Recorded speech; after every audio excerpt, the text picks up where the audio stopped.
আপনি যদি মনে করেন এসআইপি করলেই ফিউচার সিকিউর, তাহলে একটা কথা শুনুন। এসআইপি খুব ভালো, কিন্তু টপ আপ ছাড়া এসআইপি অসম্পূর্ণ।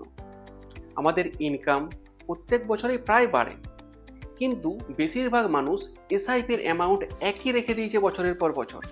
ইনকাম বাড়ছে, খরচ বাড়ছে, কিন্তু বিনিয়োগ একই। এইভাবে বড় গোলেচি হবে কিভাবে?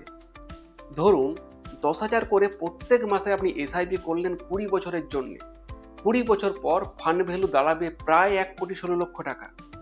কিন্তু যদি 10% করে টপ আপ করেন, সেটা বেড়ে হতে পারে 2,24,00,000 টাকা, মানে প্রায় double wealth. Top up SIP আপনার ইনফ্লেশন, লাইফস্টাইল খরচ ও ভবিষ্যতের ফাইন্যান্সিয়াল গোলের সাথে তাল মিলিয়ে ওয়েলথ ক্রিয়েট করতে সাহায্য করবে। তাই আগে থেকেই এসআইপি যদি করে থাকেন তাহলে তো খুবই ভালো। এখন থেকে প্রত্যেক বছর 5 থেকে 10% করে টপ আপ যোগ করুন। আপনার এই ছোট্ট সিদ্ধান্তেই ভবিষ্যতের বড় পার্থক্য এনে দেবে।